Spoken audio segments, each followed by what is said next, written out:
ఇహమునందు పరమునందు తత్వం ఏముగా ఇహమునందు ఇహము కానిది పరము కానిది సత్తలేనిది పరమ గోప్యం. ఏమది? సత్త లేనిది పరమ గోప్యము. సత్త ఉన్నదంటే కూడా పరమ గోప్యం కానే కాదు, అది బ్రహ్మం కాదు. ఏదైతే సత్త తీస్తుందంటదో అది బ్రహ్మమే కాదు, అదంతా బ్రహ్మనే. సత్త లేనిది ఏదైతే ఉంది దాని దగ్గర మనం ఉండము. మరి సత్త లేనిది మన దగ్గర ఉండదని చెప్పి ఇంతవరకు అన్నగారు చెప్పి ఏమని బయలను అంటివి, బయలను ఎచ్చవటనుంది, బయట ఉన్నదా లోన ఉన్నదా, బయలను అగ్గుపడుతున్నదా, చెప్తే అయితే చెప్పకుండా కాదని చెప్పి అన్వయాలు చెప్పినారు.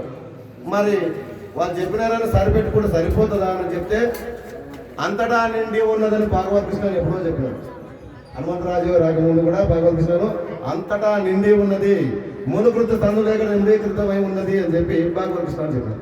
మరి నిండీకృతమైన ఉన్నటువంటి బయలు మరి వీరు వచ్చేమంటారు, బయలంటివి ఎట్లుంది, బయట ఉందా లోనుందా అన్నప్పుడు ఎట్లా తెలుసుకోవాలి?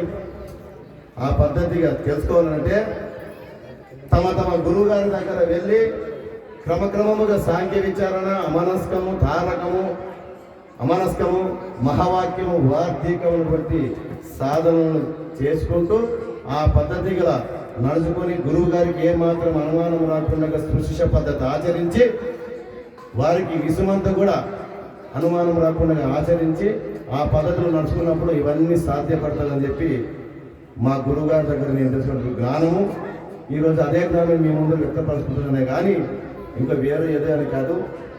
ఏదైనా దీంట్లో తప్పకుండా మీరు సరి చేసుకోవాలని కోరుకుంటూ ఇంతకు నా ఉపన్యాసాన్ని ముగిస్తుంది. జై శ్రీ సద్గురు బ్రహ్మరాజుకి జై.